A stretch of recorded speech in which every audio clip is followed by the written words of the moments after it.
ஜெபம் பண்ணுவோம். இயேசுவின் நாமத்தினாலே எங்களோடு பேசும், எங்களை உயிர்ப்பியும். தேவனுடைய ராஜ்யத்திற்கு நேராக நடத்தும் ஆவி ஆத்ம சரீரத்தை அர்ப்பணிக்கிறோம். பலப்படுத்தி வழி நடத்தும் இயேசு கிறிஸ்து மூலம் ஜெபிக்கிறேன் ஜீவனுள்ள தகப்பனே. அல்லேலூயா. ரைட்டு. இயேசுவின் ஒரு ஆலயத்தில், ஒரு கிறிஸ்துவத்தில், ஒரு சர்ச்சில்னு எடுத்துக்கிடுவோமே, இதில் ஓடி வரவங்க 100 பேர் இருந்தாங்கன்னா ஒரு 50 பேர் பிசாசின் ஆதிக்கத்துக்கும் பிசாசுக்கு இடம் கொடுத்தும் பிசாசினோடு கூட நடப்பார்கள். இன்னும் ஓப்பனாக சொல்லுவேன், எப்படி நினச்சிட்டாலும் பிரச்சனை இல்லை. ஆனால் 50 பேர் தேவனுக்கு பயந்து தேவனை சார்ந்து வேதவசனத்தை சார்ந்து வாழ்ந்துக்கிட்டு இருப்பாங்க. அல்லேலூயா. ஆனால் 2 பேரும் கிறிஸ்தவர்கள் தான். இவனை பார்த்தாலும் ஜெபம் பண்ணுவான், இவனை பார்த்தாலும் ஜெபம் பண்ணுவான். இவன் இந்த வசனம் சொன்னால் இவனு வசனம் சொல்லுவான், இவனு வசனம் சொல்லுவான். இவன் பார்த்தா எல்லாம் கரெக்டாக இருக்கும். ஆனால் என்ன கிரியை இருக்கும்னா, இவன் சேவிக்கிறது, நடக்கிறது, சார்ந்திருக்கிறது எல்லாம் பேய். இவன் சார்ந்திருக்கிறது, பேசுறது, வைக்கிறது எல்லாமே தேவன்.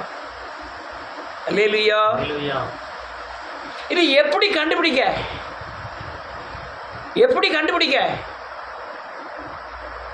ஆனால் தேவனோடு நடக்கிறவர்கள் விடுதலையாக இருப்பாங்க. இந்த பிசாசோடு நடப்பவர்கள் காயப்படுவார்கள். இந்த காயப்படுவதையும் இந்த தேவனோடு நடக்கிறவர்களையும் நான் கரெக்டாக கண்டுபிடிச்சி தேவ ஊழியங்களை செய்ய வேண்டும். அல்லேலூயா. அதனால் நான் நன்றியோடு கூட துதிக்கிறேன். இயேசு கிறிஸ்துவுக்காய் பிரயாசப்படுகிறவர்கள் கஷ்டப்பட்டால் என்னுடைய மனம் அதிகமாக வேதனைப்படும். நீ இயேசு கிறிஸ்துவாய் கஷ்டப்படலை, இயேசு கிறிஸ்துவாய் ஓடலை, பிரயாசப்படலைன்னா நான் அவ்வளவு லேசாக எடுத்துருவேன். அவ்வளோதான். அது அது பிசாசின் சாரோடு ஐக்கியம் வச்சா அது காயப்படுவது அவங்களுக்கு நியமிக்கப்பட்டிருக்கிறது. நீங்கள் கவலைப்பட்டான்னா கவலைப்படலைன்னான்னு சொல்லலாம். என் மூலமாக தான் உங்களுக்கு விடுதலையாக வர வேண்டியிருக்கு. அல்லேலூயா. ஜெபம் மூலமாய், நான் என்னுடைய விசுவாசத்தின் மூலமாய் அல்லேலூயா தேவனை நோக்கி கெஞ்சுகிறது. ஏன்னா உங்களுக்கு ஆவிக்குரிய தன்மை தெரியாது. எந்த ரூட்டில் போய்கிட்டு இருக்கோம், எங்கே போய்கிட்டு இருக்கோம், அநேக ஊழியக்காரருக்கே தெரியல. அந்த பிரசங்கமே என்னென்னு புரியலை. நான் இப்போ சொல்கிறது கூட அநேகருக்கு தெரியாது. அல்லேலூயா. ஆனால் வேதத்தில் தெளிவாய் பவுல் எழுதிட்டாரு. எழுதி என்ன சொல்கிறாருன்னா, 2 பேருக்கும் உள்ள வித்தியாசம் என்ன, 2 பேருடைய கிரியைகள் என்ன, இவனுடைய முடிவு என்னங்கிறத வேதம் தெளிவாய் சொல்லுகிறது. நீங்கள் அல்லேலூயா கை கொண்டால் என்ன, கை கொள்ளாமல் போனால் என்ன, நீங்கள் வேதத்தை தேவனை பின்பற்றினால் என்ன, பின்பற்றால் என்ன. என்னுடைய நோக்கம் எல்லாம் இயேசுவை போல மாற்றுவதற்குண்டான ஆத்துமாக்களை தயார் பண்ணுவதுதான். என்ன பட்டுன்னு இப்படிலாம் பேசுவானே, ஆச்சரியமா பாக்கியம். அல்லேலூயா. என்னுடைய நோக்கம், நீ இயேசு கிறிஸ்துவுக்காக பிரயாசப்படுகிறாயா, உனக்காக நிற்கிறதுக்கும், உனக்காக ஓடுவதற்கும், உனக்கு பின்னால் இருக்கிற பிசாசினால் தாக்கப்படுவதற்கு, அடி வாங்குவதற்கு நான் ரெடியாக இருக்கேன். ஆனால் நீ இயேசு கிறிஸ்துவுக்காக நிற்கலையா, நான் பிரயாசப்பட வேண்டிய அவசியம். ஏன்னு கேட்டால், இவங்க இந்த இயேசு கிறிஸ்துவாக நிற்கிறவங்க மூலமாய் வருகிற பிசாசின் தாக்குதலை விட இயேசு கிறிஸ்துவாக நிற்காதவனுடைய பிசாசின் தாக்குதல் அதிகமாக இருக்கும். அவன் உரிமை கொண்டாடுறான், இந்த ஆத்மா என்னுடையது, இதுக்காக நீங்கள் நீ ஏன் பிரயாசப்படுத அப்படிங்கும் போது, அவங்க காயப்படும் போதோ, அவங்க அல்லேலூயா பிசாசினால் தாக்கப்படும் போதோ, வசனத்துக்கு கீழ்ப்படியாமல் இருக்கும்போதோ நான் பாரப்பட்டு ஒரு பிரயோஜனம் கிடையாது. யாருக்கு பாரப்படணும்? போய் சத்தம் போட்டு சொல்லு, பயப்படாமல் சொல்லு. அல்லேலூயா. இதுதான் காரியம்.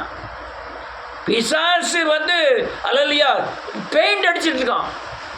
பக்திமானை போல, கிறிஸ்துவனை போல, ஆவிக்குரியவனை போல, வசனத்தை கைகொள்ளுகிறவனை போல, தேவனை சார்ந்திருக்கிறவனை போல எல்லாம் வேஷமாய் காணப்படுகிறது.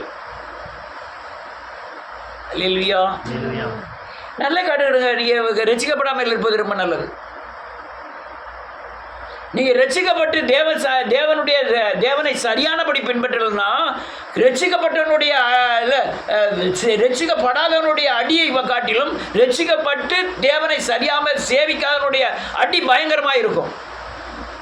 இப்போ காலபிரதர் அடிபட்டார், ஆனால் அவருடைய ரிசல்ட்டை பார்த்தீங்கன்னா மறுரூபம், விடுதலை, பாதுகாப்பு உண்டானது.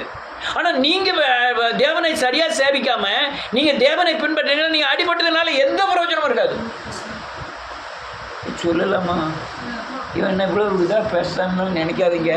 நான் சத்தியத்தை மாத்திரம்தான் சொல்கிறேன். நீ எப்படி நினச்சாலும் பிரயோஜனம் இல்லை, பிரச்சனை இல்லை. சத்தியம் இது. அல்லேலூயா. நீங்கள் காயப்படும் பொழுது அல்லேலூயா உலகத்தை பார்த்து உங்களை சிரிப்பான். உலகத்தை பார்த்து உங்களை பார்த்து அல்லேலூயா நீ இயேசுவை சேவிக்கிறாயே, நீ அவனுக்கு ஏன் இவ்வளோ பெரிய காயம்? ஏன்னு கேட்டால் உலகத்தான்ட்ட பிசாசு கிரியதை செய்கிறதை காட்டிலும் இயேசு கிறிஸ்துவை ஏற்றுக்கொண்டு ஞானஸ்நானம் பெற்று தேவ சத்தியங்களை கேட்டு பின்பற்றாமல் இருக்கும் பொழுது தன்னிலும் 7 ஆவி வந்து குடியிருந்து சின்ன பின்னமாகிரும். ஆனால் பைபிள் கையில் இருக்கும், ஆனால் ஜெபம் கையில் இருக்கும், ஆனால் தேவ சர்ச்சுக்கு கரெக்டாக வருவாங்க, ஆனால் காயப்படும் போது பயங்கர காயமாயிருக்கும். அல்லேலூயா.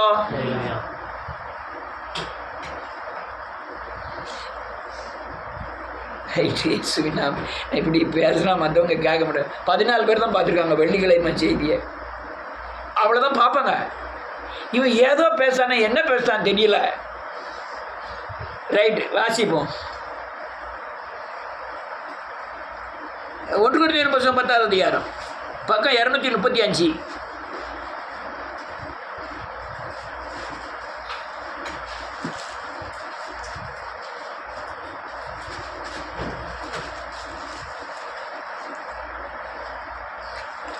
வாசிக்கலாம். 1லேருந்து வாசிக்கலாம். நிறைய வாசிக்க வேண்டியது, கொஞ்சம் சீக்கிரம் வாசிக்க. ரெக்கார்டிங் ஆகுது, நல்ல தெளிவாய் சவுண்டோட வாசிக்க.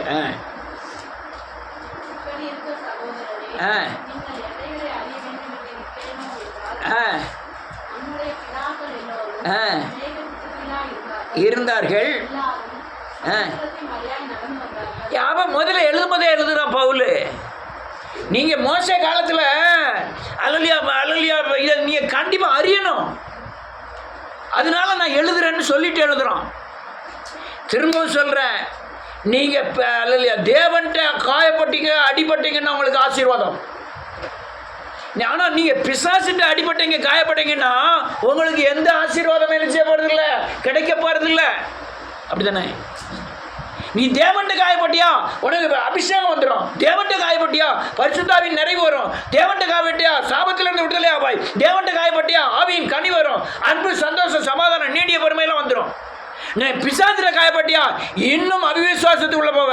பிசாசிட்ட காயப்பட்டியா இன்னும் அபிஷேகம் உன்னை விட்டு குறையும். இன்னும் பிசாசிட்ட காயப்பட்டியா தரித்திரம், அல்லேலூயா மன சஞ்சலங்கள், துக்கங்கள், வேதனைகள் நீ போக போக பெருகிட்டே இருக்கும். அல்லேலூயா. இவன் இந்த காரியத்தை எனக்கு பெரிய ஆச்சரியமா இருந்தது. மோசே காலத்தோடு ஒப்பிடுகிறான் பவுல்.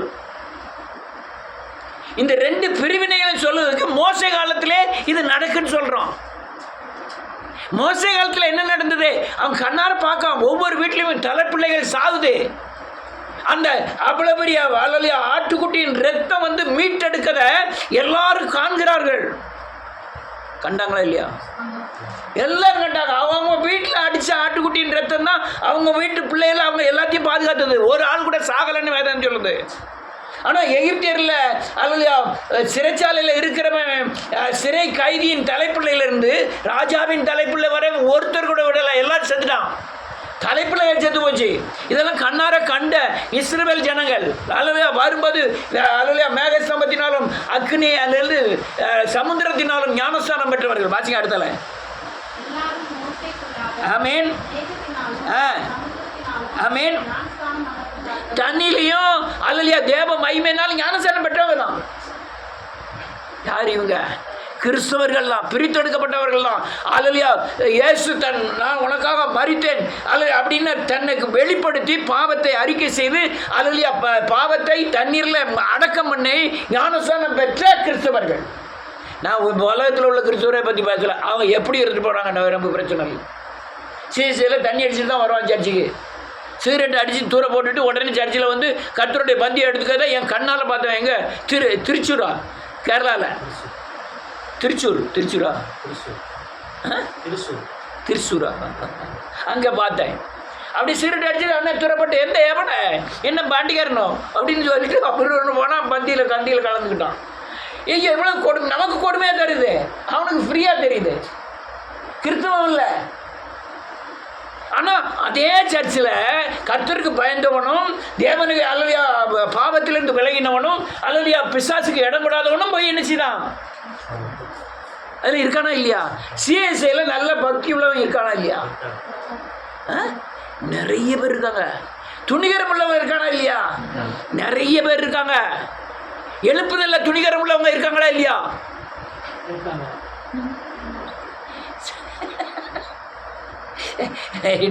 நீங்கள் உங்கள் சுமையை நீங்கள் சுமக்க முடியாது. நம்ம சொல்ல வேண்டிய என் கடமை. உங்கள் சுமையை நான் என்ன செய்ய முடியாது, ஏன் சுமையை நீங்கள் எடுக்க முடியாது, சுமக்க முடியாது. ஒரு 10 நாள் எனக்கு பற்றி ஊழியம் செய்யுங்களேன், காலை பையா வச்சு சொல்லுங்க. அதே மாதிரி உங்கள் வேலையை நான் என்ன செய்ய முடியாது, செய்ய முடியாது. அவங்களுக்கு நியமிக்கப்பட்டிருக்கிற ஓட்டம். ஒருத்தர் பார்த்த ஒருத்தர் என்ன செய்ய முடியாது, சுமக்க முடியாது. உங்கள் பாரம் லெகுவாகிறதுக்கு தான் இப்போல கத்தி நான் பேசிக்கிட்டு இருக்கேன். அடுத்தால என்ன எழுதிருக்கு?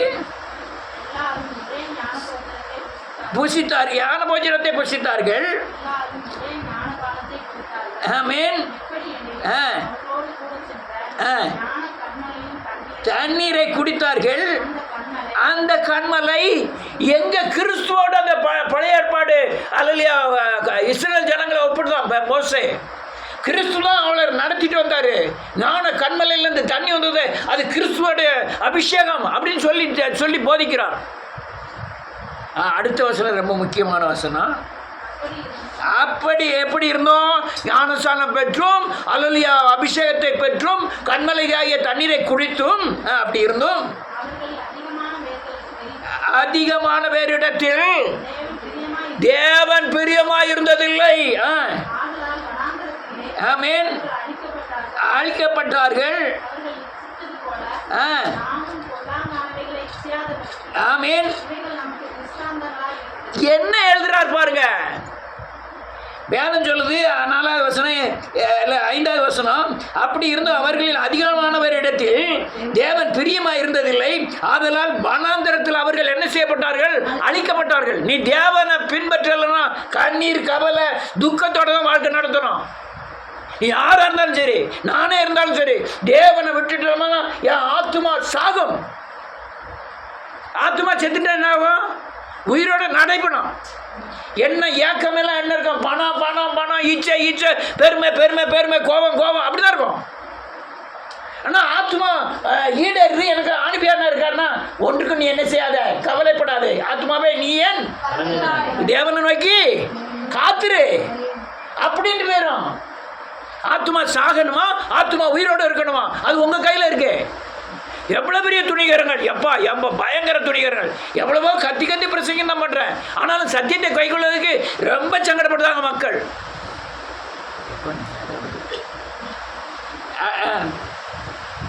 வேதம் சொல்லுது, ஆகலால் வனாந்திரத்தில் அவர்கள் என்ன செய்யப்பட்டார்களா? அழிக்கப்பட்டார்கள். அவர்கள் இச்சித்தது போல நாமும் பொல்லாங்கனவைகளை இச்சியாதபடிக்கு இவைகளெல்லாம் நமக்கு படம் போல போட்டு காமிக்கிறேன் அப்படிங்கார். அல்லேலூயா. நிறைய சொல்லணும், இப்போ நேரம்ல டக்குன்னு முடிக்கணும். இயேசுவின் நாமத்தில் வாசிக்கலாம். 20வது வசனம் 21வது வசனம். அஞ்ஞானிகள்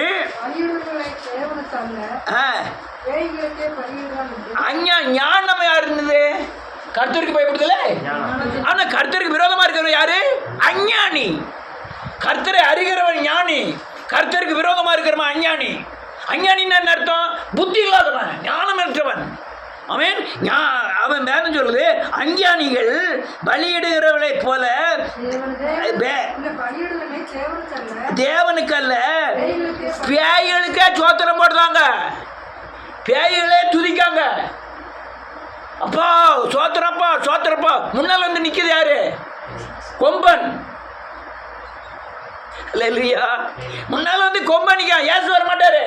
இயேசுக்கு பரிசுத்தம் வேணும், விசுவாசம் வேணும், வேத வசனத்தின்படி வாழ்க்கை வேணும், சட்டத்திட்டங்கள் படி நடந்தால் தான் இயேசுவை துதியை தேங்கிறதுக்கு முன்னால் வந்து நிற்பாரு. இல்லைன்னா யார் நிற்பா? அவன் யோசுவா என்பவன் ஆசாரியம் அல்லையா, அவன் பாவம் செய்தபடினாலே வலது வருஷத்தில் யார் வந்து நின்னானோ? சாத்தான் வந்து நின்னான்னு வேதம் சொல்லுது. அல்லேலூயா. அடுத்தால என்ன இருக்கு? நாம் பலியிடுறது பேய். இவங்க ஐக்கியம் எங்க வச்சிருக்காங்க? பேயோட தான் ஐக்கியம். எண்ணம், சிந்தனை, நடக்க எல்லாம் பேயோட ஐக்கியம் அங்க இருக்கு. அல்லேலூயா. ஒரு முழங்கால் போட்டு ஜெபம் பண்ணது கிடையாது. வீட்டில் வேத வசனத்தை எடுத்து வாசிக்கிறது கிடையாது. தேவனுக்கு பயந்து இந்த காரியத்தை செய்யக்கூடாது ஆவியானவர் உணர்த்தினாலும் அதுக்கு தடை பண்ணதே கிடையாது. யாரோட ஐக்கியம் வச்சிருக்கோம்? யார் இப்படி கத்தி பேசிட்டு இருக்கேன்? பேயோட ஐக்கியம் இருந்தா எவ்வளவு இருக்குங்கிறதுக்காக தான் கத்தி பேசிக்கிட்டு இருக்கேன். எல்லா ஐக்கியமும் அங்க. பணம் பணம் பணம் பணம் பணம், உலம் உலம் உலம் உலம், துட்டு சாக்கணும் துட்டு சாக்கணும் துட்டு சாக்கணும், அப்படி அப்படி வாழணும் இப்படி வாழணும். நீ பேயோட ஐக்கியம். பணம் வேண்டாமா? பணம் உனக்கு தேவனிடத்தில் இருந்தால் வரணுமே தவிர உன் உழைப்பு உன் புத்தினால வரக்கூடாது. அல்லேலூயா. அடுத்தால என்ன இருக்கு? ஆமென். பானம் பண்ண வந்துட்டா எந்த நினைவு எதை பானம் பண்ணுறோம்? இயேசுவின் ரத்தத்தை பானம் பண்ணுறோம். பானம் பண்ண வரும்போது அது உணர்த்தும் போது நான் தேவனை சார்ந்துக்கிட்டேன், தேவனுடைய பாதத்தை பட்டி பிடிச்சிக்கிட்டேன் அப்படின்னு நினைக்கிறதே கிடையாது. அது என்னமோ ஒயின் சாப்பிட்டுதான், ஒயின் மாதிரி தான். எலிசபெத் சொன்ன மாதிரி மத்தியானத்துக்கு வேறு எல்லோரும் ஒயின் சாப்பிடுவாங்க. ஒயின் வாங்கிட்டு வந்து சர்ச்சில் ஒயின் கொடுப்பாங்களாம். விடியால் ஆராதனை முடிஞ்சு எல்லாம் போயிடுவாங்களாம். மத்தியானத்துக்கு மேலே உடனே பிராந்தி கடையில் போய் ஒயின் வாங்கிட்டு வந்து யார் யார் எவ்வளோ ஒயின் குடிக்கணுமோ குடிக்கலாமா. டான்ஸ் எல்லாம் பயங்கர டான்ஸ். அதுக்கப்புறம் சாயங்காலம் வரையும் ஆராதனை நடக்குமா. ஒரே பாட்டு, டான்ஸு, ஆட்டம். வெளியே யாராவது போய் சொன்னாங்க, வெளியே போய் யாராவது சொல்லிட்டாங்கன்னா அவனை அடித்து தூக்கி கொண்டு வெளியே ஒன்று போட்டுருவாங்களாம். அவங்க நினைக்கிறேன் நம்ம போகுமான்னு நினைக்கிறேன்.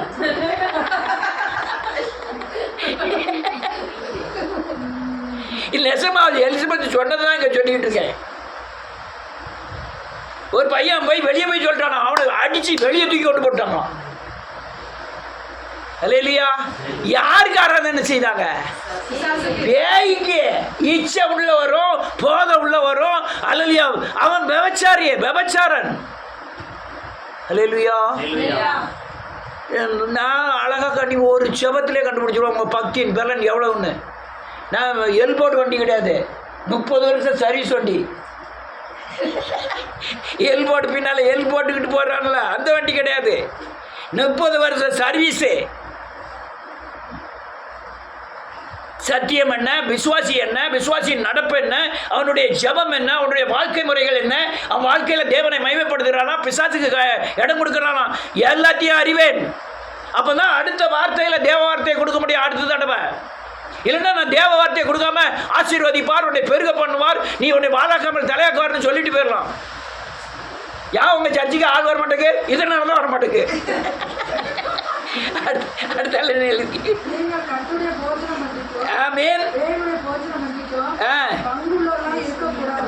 சொல்லுது கர்த்தருடைய கருத்துக்கு வந்தேன்னா நீ தேவனுடைய வழிக்கு போகக்கூடாது, தேவனுடைய வழிக்கு பேயுடைய வழிக்கு போகக்கூடாது. நீ 2 பேரையும் போஜனம் பண்ணிக்கிட்டு 2 பேரையும் அல்லையா தாஜா பண்ணிக்கிட்டு அலையலாம் நினைக்கிறான். அல்லேலூயா. பேய்ன்னு எழுதியிருக்க அவ்வளவு ஐக்கியம் பேய், வலி பேய், அல்லையா நடத்தல் பேய், எல்லாமே பேய். சாப்பாடு பேய், குடிக்கிறது பேய், எல்லாம் பேயோட ஐக்கியங்கள். ஆனால் இங்கே வந்து ஆண்டவர் கர்த்தரை பவ்யமாக கர்த்தரை இயேசு கிறிஸ்துவின் நாமத்தினாலே ஸ்தோத்திரம் ஆண்டவரே. சில ஆளை பார்த்துருக்கேன், அங்கே ரயில்வே கேட்டை திறக்கிறதுக்கு வேண்டி அங்கே வச்சு அங்கெல்லாம் நல்லா பேசிட்டு வருவாங்க. இங்கே நம்ம சர்ச்சில் அவ்வளோ இல்லை, இங்கே வரையும் நல்லா பேசுகிறாங்க. சில ஆட்கள் அங்கே சர்ச் ரோடு வரையும் நல்லா சினிமா கதை அது இதுன்னு பேசிட்டு வருவாங்க. சர்ச்சு வந்துட்டுனா டக்குன்னு ஒரு முக்கடை எடுத்து போட்டுட்டு சொத்திரம் சொத்திரம் ரொம்ப பவியமாக சொத்திரம் சொத்திரம் சொத்திரம் ஒன்று சொத்திரம் சிஸ்டர், சொத்திரம் பிரதர், சொத்திரம் பிரதர். பேய்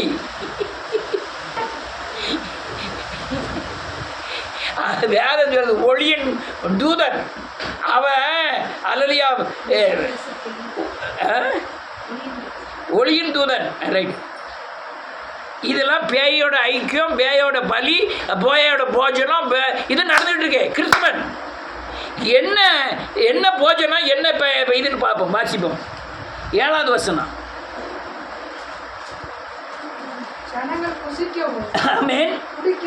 குடிக்கவும் எழுந்திருந்தார்கள்.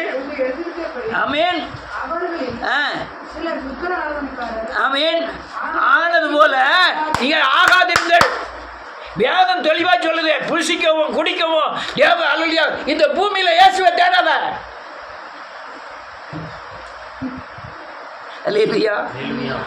நீ தேவனுடைய ராஜ்யத்தின் நீதியும் தேடுங்க, சகலமா என்ன செய்யப்படும், கூடவே கொடுக்கப்படும். நான் நீ டைரக்டா தேவனை தேடுவதற்கு ஊனதுக்கும் உடுக்குவதற்குமாக அல்ல. புசித்தலும் குடித்தலும் தேவனுடைய ராஜ்யம் அல்ல. அது நீதியும் சமாதானமும் தெரியல, யாவும் இல்லை, பரிசுத்த ஆவியினால் உண்டாகிற சந்தோஷமாய் இருக்கிறது. அல்லேலூயா. குசிப்பு குடிப்பு அல்லேலூயா ஒரே பயங்கரம். சர்ச்சுகளில் பயங்கரம். இன்னும் அந்த சாத்தான் சபை எலிசபெத் சொன்ன சபைலாம் சென்னையில் இருக்குது, பெங்களூரில் இருக்குது, ஹைதராபாத்தில் இருக்குது, பாம்பேயில் இருக்குது. இங்கெல்லாம் பயங்கர ஆட்டம்.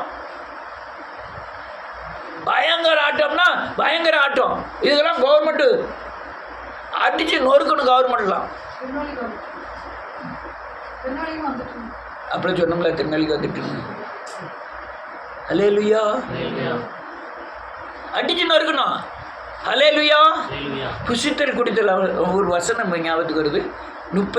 யாத்திராமத்தின் புஸ்தகம் 32வது அதிகாரம் 25வது வசனம். எடுத்தவங்க டக்குன்னு வாசிக்கலாம், மற்றவங்க எடுக்கக்குள்ள. தங்கள் பகைவர்களுக்குள்ளே அவமானப்படத்தக்கதாக ஆரோன் அவர்களை நிர்வாணமாக்கி இருந்தான். நல்ல திண்டை போட்டு நல்ல சாராயத்தை குடிச்சு போட்டு இந்த துணியெல்லாம் அவுத்து தூர போட்டுட்டு எல்லாம் டான்ஸ் ஆட ஆரம்பிக்காங்க. எதுக்கு முன்னால? விக்கிரகத்துக்கு முன்னால. அல்லேலூயா. நான் எங்கேயோ உள்ள சாத்தான் சபையை சொல்லல, ஆவிக்குரிய சபைகளில் இந்த காரியம் நடந்துகிட்டே இருக்கு. எத்தனை பெண்கள் நகையை கலத்திட்டு வீட்டில் வந்து நகையை போடுறாங்க தெரியுமா? அந்த சர்ச்சு கிட்ட வரை நகையை போட்டு போயிட்டு அங்கே சர்ச்சுகளை நகையை கலத்திட்டு உள்ளே போயிட்டு ஜெபம் பண்ணிட்டு வெளியே வந்து நகையை போட்டு வந்துடுவாங்க. கிறிஸ்தாஸ் பிரதர் பிள்ளைகள்லாம் 3 பிள்ளைகளுமே நகையை கலத்துனது தான். கொஞ்ச நாள் ஆவ நகையெல்லாம் போட ஆரம்பிச்சாச்சு. நீ நகை கலத்துறதுனாலே, நகை பாடுறதுனாலே பரலோக ராஜ்யம் அங்கே டிக்கெட் கிடையாது. பரிசுத்த ஆவியானவர், நீ முத்திரையை பெற்ற பரிசுத்த ஆவியானவர் என்ன செய்யாத, துக்கப்படுத்தாத. அதுதான் முத்திரை. நகை கலட்டுறது முத்திரை இல்லை, உன் மனம் தான் முத்திரை. உன் தேவனுடைய உண்மைத்தன்மை தான் முத்திரை. நிர்வாணமாக்கி இருந்தான் ஆரோன். புசித்து விளையாட குடிக்க ஆரம்பித்தார்கள். இதுதான் பிசாசோட ஒத்து போகிற வாழ்க்கை. சர்ச்சுக்கு வர்றது அங்கே உலகத்திலேயும் குடி அல்லையா, குடி இல்லைனாலும் சாப்பாட்டுக்கு மெயின் இடம் கொடுக்கறது. சாப்பாட்டுனா வருமானத்துக்கு அதிகமான மெயின் இடம் கொடுக்கறது. அல்லேலூயா. அடுத்தால 8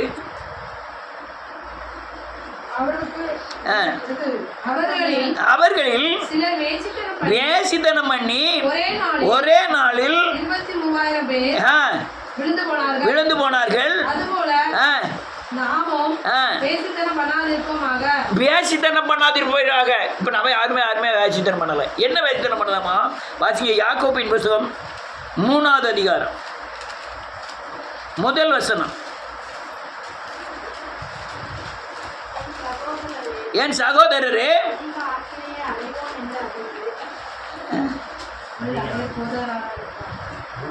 இல்லை 4வது அதிகாரம் 4வது வசனம்.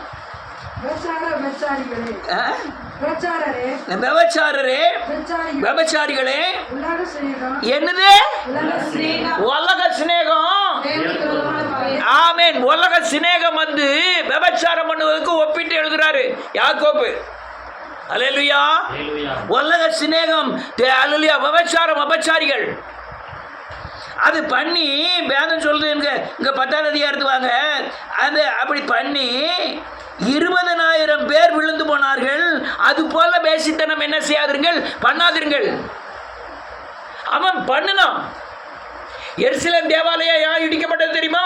ஆசாரியர்கள் அந்நியனுடைய மனைவியோட அல்லது விபச்சாரம் பண்ணினார்கள்.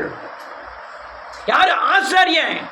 அதனால நேபுகாத்நேச்சரை அனுப்பி ஆலயத்தை தரமட்டமாக்கிட்டார் கர்த்தர். அது அந்த ஆலயம், இந்த ஆலயம் அதே கதிதான்.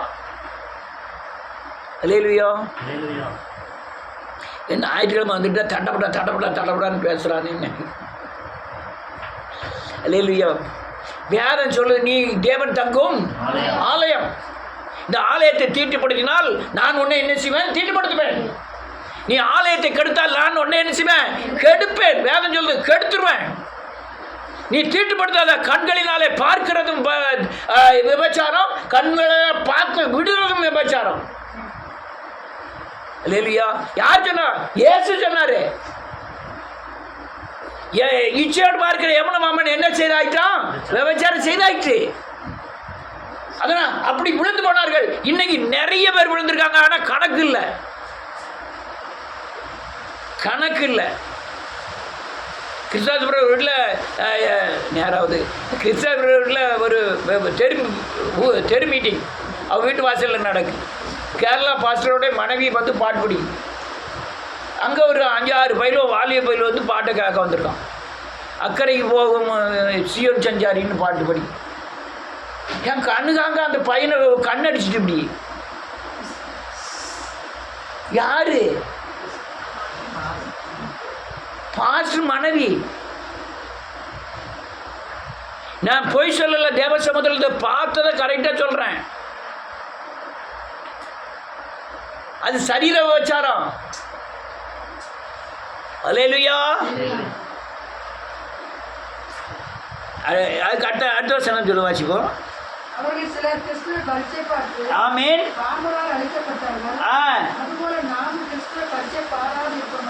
ஆமென். வேதம் சொல்லுது, கிறிஸ்துவை பரீட்சை பார்த்து பாம்பினாலே அழிக்கப்பட்டார்கள். அதே மாதிரி நீங்களும் பரீட்சை பாராதிருப்பீர்களாக.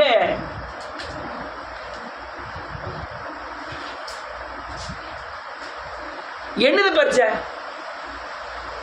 பரீட்சை எழுதிட்டியா? போன ஒரு டியூஷன் பண்ணியா? நான் தீர்க்க தரிசனம் சொன்னேன். சொன்னா சொன்னா இல்லையா? டிவிஷன் போயிருக்கான்னு நான் தீர்க்க தரிசனம் சொன்னேன். காட்டு பாரு, சொன்னா இல்லையா?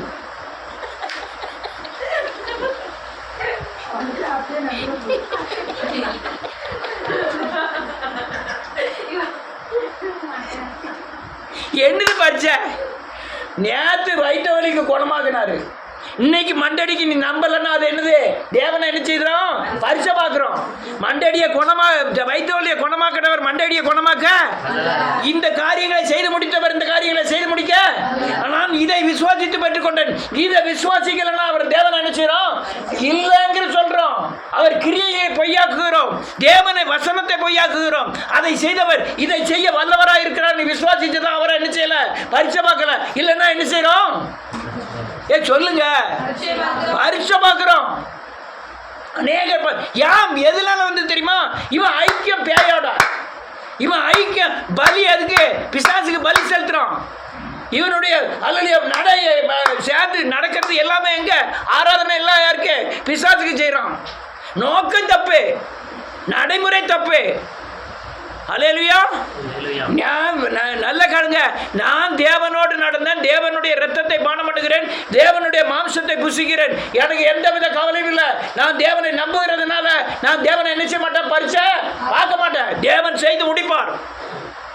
30 வருஷம் காத்து கிடக்கேன், 30 வருஷம் காத்து கிடக்கேன். அல்லேலூயா. எதையும் எதிர்பார்க்காம அல்லையா என் தேவன் செய்ய. ஆமாம், நான் 30 வருஷம் வந்து இவ்வளவு லாஸ் ஆகி இவ்வளவு அவமான நிந்தைகளை ஏற்றுக்கொண்டு இவ்வளவு தனியாக கடந்து சுமந்து இருந்துகிட்டு இருக்கோம்னா எதுக்கு? தேவன் செய்வார். பரிசை பார்க்கல, தேவன் செய்வார். விசுவாசிக்கிறவனுக்கு எல்லாம் கூடும். விசுவாசமே உலகத்தை ஜெயிக்கிற ஜெயம். அன்னை என்னை மீட்டெடுத்தவர் அல்லேலூயா எழுப்புதலை கட்டில வல்லவராக இருக்கிறார். இன்னைக்கு இல்லைன்னா நாளைக்கு, நாளைக்கு இல்லைன்னா நாளைக்கு. எனக்கு எப்படி இருந்ததுன்னா 120 வருஷம் பிரசங்கித்திருக்கிறான் நோவா. எத்தனை வருஷம்? நம்ம 30 வருஷம் தானே ஆச்சு. நீதிமானாகிய லோத்து நோவா 120 வருஷம் பிரசங்கித்து எத்தனை பேர் ஆயத்தப்படுத்தினான்?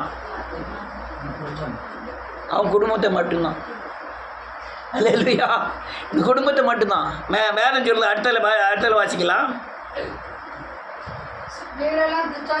மேல சொன்ன இவைகளெல்லாம் இதெல்லாம் எதுல வருது? அஞ்ஞானிகளாய் பலியிடுறது போல தேவனுக்கு அல்ல பேய்களுக்கு படிக்கிறதுனாலையும் பேயோட ஐக்கியம் இருக்கிறதுனாலையும், பேய் பாத்திரத்தில் பானம் பண்ணுகிறதுனாலையும், பேயோட போஜன பந்தியில் கலந்துக்கிறதுனாலையும் இந்த விக்கிராராதனை, புசித்தல், குடித்தல் எல்லாம் நடக்கு. வேசித்தனம் பண்ணுறாங்க. அல்லேலூயா. கிறிஸ்துவை பரிச்சை பார்க்குறாங்க. பரிச்சை பார்த்து எத்தனையோ பேர் அழிஞ்சிருக்காங்க. அல்லேலூயா. இது அதை செய்கிறதுனால தான் இதெல்லாம் வந்துகிட்டு இருக்கே. நீ வேசித்தனம் பண்ணதுக்கு நான் சரீரத்தில் பண்ணலையா, நீ இருதயத்தில் பண்ணாலே அது வேசித்தனம் தான். கண்களின் இச்சை வேசித்தனத்தின் அடையாளம். இன்னொரு பகுதியை சொல்றேன், நீ வேசித்தனம் முன்னோர்கள் பண்ணின சாபத்தின் தண்டனையில இருந்து நீ கண்களின் இச்சையில இருந்தனா அந்த தண்டனையில இருந்து இன்னும் விடுதலை ஆகல. அந்த சாபத்தின் தண்டனை உனக்கு காத்திருக்குன்னு அர்த்தம். நீ விடுதலை ஆனா அந்த கண்களின் இச்சையில இருந்து விடுதலை ஆயிருப்ப. அநேகர் அந்த கண்களின் இச்சையிலிருந்து விடுதலை ஆகல. ஏன்னா அவங்க முன்னோர்கள் செய்த வேசித்தனத்துக்கும் விபச்சாரத்திற்கு உண்டான தண்டனையிலிருந்து இன்னும் இவங்க விடுதலை ஆக உண்டான சாபத்தின் விடுதலை உங்களுக்கு வரல. அல்லேலூயா. அதனால கண்களின் இச்சையிலிருந்து விடுதலை ஆகல. அல்ல கண்ணை நோண்டிட்டான். யாருக்கு? சிம்சோனுக்கு 2 கண்ணையும் பிடிக்கி தூரம் எடுத்துட்டான். அதே கதிதான் நமக்கு. இப்போ கண்ணை தூரம் எடுக்கிறது இல்லை. ஒன்றும் தெரியாது, ஒரு அளவும் தெரியாது ஆண்டவரை பற்றி. பேச்சு மாத்திரம் நான் எனக்கு அது தெரியும் இது தெரியும் சொல்லுவோம், ஒன்றுமே தெரியாது. அதுதான் கண்ணை பிடிக்க எடுக்குவேன் அடையாளம். அட்டல் என்ன எழுதிருக்கு? 11வது வசனம். மேலே உள்ளதெல்லாம் திஷ்டாந்தரமாக அவளுக்கு சந்தவித்தது. அடுத்த ஒரு ஆள் வாசிக்கலாம்.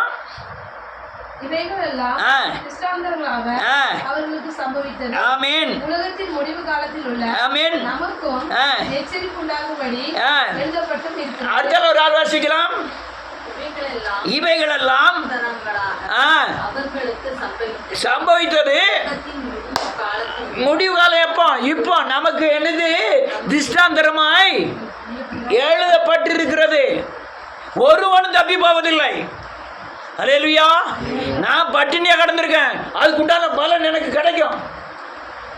நான் ஓடி இருக்கேன், ஓட்டத்தின் பிரயாசத்தின் பலத்தை கர்த்தர் தருவார். அவர் அநீதி உள்ள நியாயாதிபதி அல்ல, அவர் நீதி உள்ள நியாயாதிபதி.